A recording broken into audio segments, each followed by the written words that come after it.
Okay.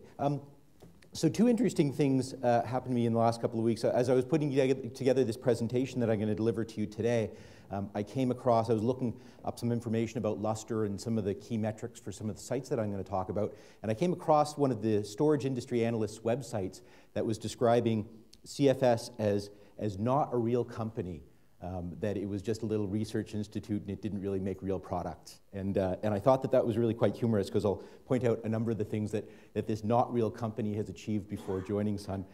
The other interesting thing is that this is only my second trip ever to Germany. I was only here just a couple of months ago. And by default, everyone, all the hotel people and all of the German speakers pronounce my last name Bojanic, which is what my father was called when he was quite young, but it was anglicized for a long time. So it's interesting to hear my name pronounced correctly. I have to pronounce it correctly because people think that I don't know how to say it. Anyways, I'm Peter Bojanic, aka Bojanic, director of the Lustre Group. Obligatory notice of confidentiality. And what I'm going to be talking to you today is a bit of a deeper dive into where we are with Lustre, the HPC file system at Sun. So I think that a lot of people here in this audience know what Lustre is, but I want to make sure that we all have some appreciation and understanding of it. So Lustre is a parallel, scalable, shared POSIX file system. POSIX, just like ext3 is, just like ZFS is, except it scales to extreme ends. It can aggregate petabytes of storage into one aggregated namespace. You can have tens of thousands of clients accessing the shared storage in one namespace. It's high performance. We connect to many different types of networks, and we have high performance networking and routing, high availability features, including failover and unattended failover. Lustre is open source. It always has been and will always will continue to be. Runs on multiple platforms, and it's available from multiple vendors. So Sun is the best place to get Lustre, but it's not the only place to get Lustre. And it's based on a very modern object-based architecture. So that's Lustre in a nutshell. The Lustre deployments today, as of about November 2007, IDC claimed that we had the largest market share of all file systems in HPC. And we've been adopted by the largest supercomputers in the world, including the #1 computer in the top 10, BlueGene L, at Lawrence Livermore National Laboratory, and 7 of the other top 10. That was based on the November numbers. I'm interested to see these June numbers and how they pan out for us. 30% of the top 100 computers in that list run Lustre.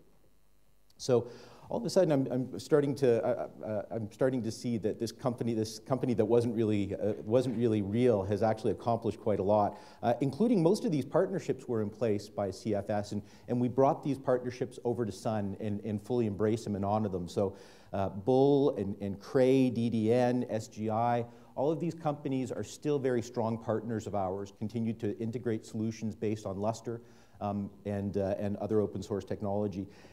And some of them are even looking to Sun now in the compelling open storage offerings that we have, and considering selling those to their customers because they see compelling integration, price performance value in these Sun storage offerings. And growing, even though we've been traditionally known at the very high end of HPC, we have growing success in commercial marketplace as well, in oil and gas, in rich media companies, ISPs, and chip design companies, and more. So we will continue to carve out the very high end of HPC with Lustre. We don't want to give up in that territory. We want to continue to push the envelope of performance, but also continue to provide compelling value in open storage solutions into the commercial market. So when we think of Lustre, we really need to think of extreme HPC. And what does extreme HPC look like? Well, BlueGene L, the top computer in the top 500 for a couple of years running, I think now, 1.9 petabytes of storage, so that's one namespace. A respectable 35.6 gigabytes per second of aggregate throughput through that storage cluster. But this number here is particularly impressive for us. Over 200,000 clients connect to the file system and run jobs simultaneously on the file system. So that's what we see as extreme. TACC Ranger, hopefully we'll see it claim a number 2 spot in the top number 4. Okay, well, that's still respectable, but we'll definitely see it in the top 10 at this show. 1.73 petabytes of storage, so definitely one of our larger deployments. A very respectable 40 gigabytes per second of throughput, and almost 4,000 quad-core clients. No record set there yet. On the client count, I think that Sandia Red Storm is definitely the biggest number of direct connect clients, 25,000 clients, and I think that in the coming months, within 6 months, that'll probably be 35,000 or more if things go according to plan there. A measly 340 terabytes of storage, nothing much really to talk about there. 50 gigabytes per second is pretty good, but not as good as CEA Terra 10, which holds not the top record, but what we consider a production quality record of 100 gigabytes per second of I/O throughput on a petabyte storage and just over 4,000 dual core systems. So these are some of the premier systems. We continue to set a number of different records with Lustre, up to 4,000 object storage, 4,000 object storage targets, connected to up to 450 object storage servers. Today we have a maximum file system size of about 32 petabytes. No one's hit this limit yet, so we haven't really had an opportunity to try to exceed it. But with going to ZFS in the near future, we will see that limit exceeded. For metadata operations, best number we've hit to date is 15,000 metadata operations per second, but we'll see that be able to inch up into close to 1 million in the coming year with clustered metadata. So as I said, CFS was a little company a year ago. On October 1st, we completed our integration into Sun. And so at supercomputing in November, Peter Bojanic got up and talked about what our plans were for the integration, and that we would honor all of our commitments to our partnerships and so forth. And so I'm very proud to say that theme of continuity has been successful, successfully maintained by Sun and successfully honored also by our partners. No employees, partners, or customers were lost in this transition period, which has been a tremendous success for us. The software remains licensed under the GPL and available on Linux as our premier platform right now. But Sun actually encouraged us to go a step further. And while our source was open before, there were other elements that weren't.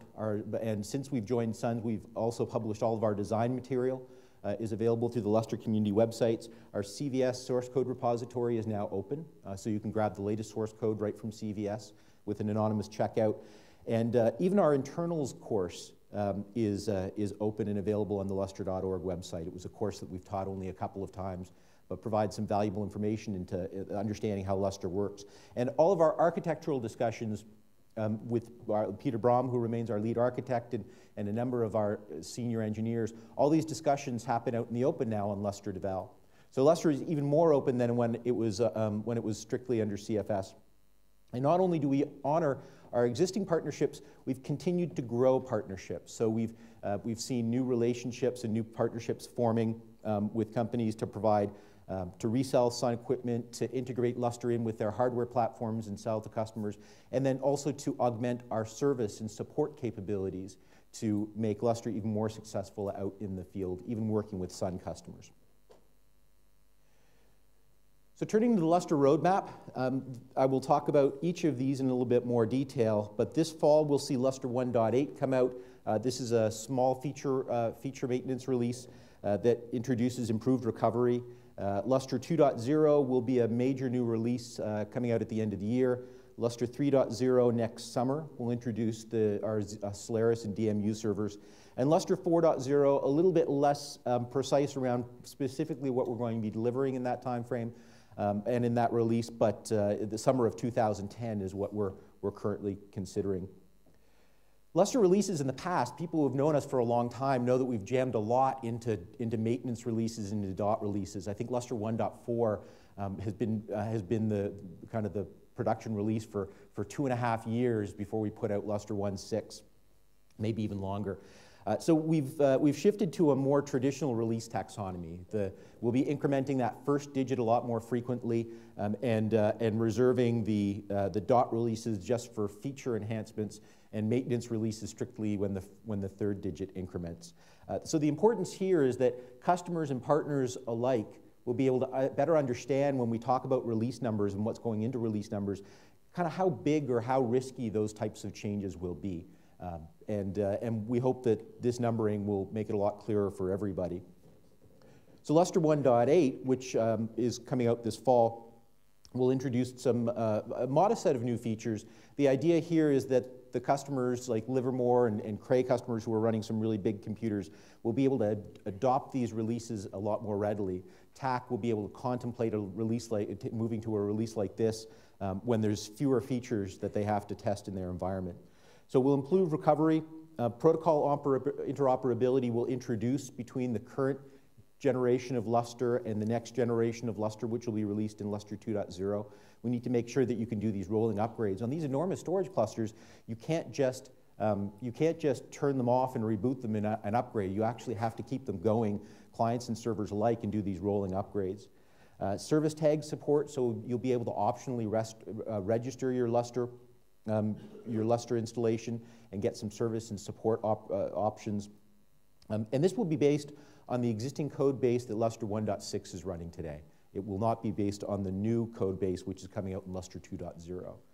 So in Lustre 2.0, we'll introduce major architectural changes that we've been working on for some time. Security, so Kerberos authentication and encryption will be available in this release. We'll also be introducing replication and search interfaces for a number of customers that we're working with for wide area deployments. A network request scheduler for improved performance over the cluster, and HSM will likely debut in this release. This will be based on HEAD, on the big development branch that we've been working on for a couple of years, that provides a foundation for clustered metadata, but clustered metadata will not yet be supported. Clustered metadata will come in Lustre 3.0, and at the same time, this was also when we'll introduce the DMU servers, because as we've been working on ZFS integration and bringing clustered metadata to maturity, we've been tying these things much more closely together, much more intimately. So in all likelihood, we will end our LDiskFS support in Lustre 3.0. You will still be able to migrate over your existing services to ZFS services, but clustered metadata in Lustre 3.0 will much favor the ZFS platform. And then there will be migration tools available as well to get over from your ext3 deployments to your ZFS deployments. So data integrity is one of the compelling features. As Peter Bojanic mentioned, what ZFS provides is this on-disk data integrity. So it makes sure that what gets written to the disk stays on the disk in a form that you can get it back. But Lustre adds to that data integrity. So when we write data to the storage server, we do a checksum before we put it over the wire and do the network DMA, and then after the storage server gets it.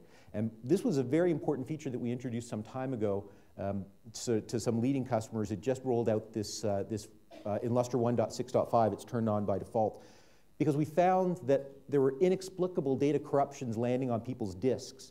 And after a lot of exhaustive research, we found that there were actually a number of networking cards that were silently corrupting this data without it generating any errors. So Lustre has this data integrity checking over the wire today. ZFS provides the data integrity checking on the disk, and Lustre and ZFS offer this compelling value that, as far as we understand, is not available in any other storage solution in the industry, of end-to-end data integrity, so that what you send over the wire can be guaranteed to be written and persist on disk. We achieved a really significant milestone earlier in May. We announced this at the Lustre Users Group, that for Lustre, we expect to achieve 90% of the raw disk bandwidth out of the DMU in ZFS. The numbers that we were talking about previous to this were about 50% of what we could get with LDiskFS. And so we've broken this barrier, we've broken this major milestone, and we can expect that the DMU, with a certain number of patches that are yet to be written, But zero copy being one of the premier contributors to this performance level will give us on-par performance with what we have today on Linux with LDiskFS. So this was one of the biggest risks that we've been managing for some time is, can we get the same performance out of ZFS as we can out of LDiskFS? And now we have great certainty that this is achievable. By the way, raw ext3 without any of the Lustre optimizations applied to it is that first bar. So you can see that there's a kind of enormous gap in between what the unrefined file systems can achieve and what you can get with Lustre. The HSM collaboration with CEA in France moves ahead quite well. They introduced a high-level design last January. They've got code that will be running this summer that we hope to get into Lustre 2.0 for the end of the year. They're working on HPSS integration. At Sun, we're in the early planning stages for SAM QFS integration.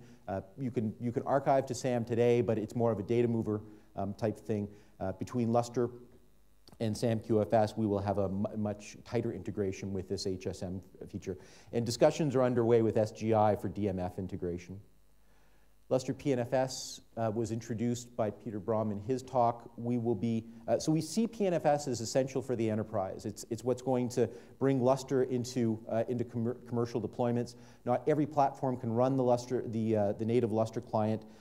Windows, for example, is not there yet. So pNFS will provide higher performance than monolithic NFS servers and support for larger unified namespaces. And on Linux, we've already had several technology previews of pNFS support. We'll continue to move that forward. And on the Solaris side, bringing much richer pNFS protocol servers running layered on top of Lustre, so that when we see these products working together, you will be able to combine pNFS servers onto Lustre metadata servers and Lustre object storage servers, and then you'll also be able to have pure exports of CIFS and NFS servers and parallel NFS servers on different nodes, all bound together by the Lustre high performance networking interconnect.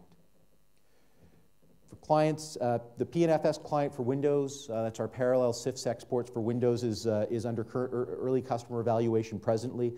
We are doing benchmarking with clustered Samba exports with Lustre and seeing numbers that compare quite favorably even to CIFS server on Solaris. So we see that this provides a good performance solution for Windows clients today with a purely open source, as a purely open source solution, whereas our pCIFS client and the Windows client, native client port that we're working on will be proprietary offerings and not strictly open source offerings.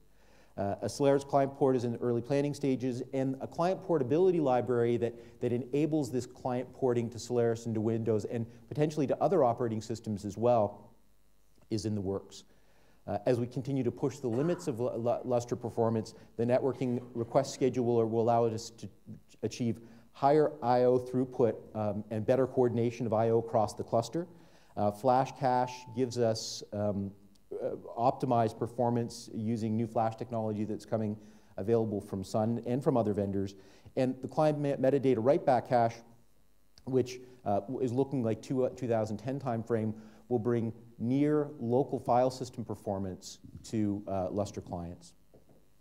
So that's all I had prepared for you today, and I think I'm out of time, so I think Harriet is up next. Well, thank you, Peter.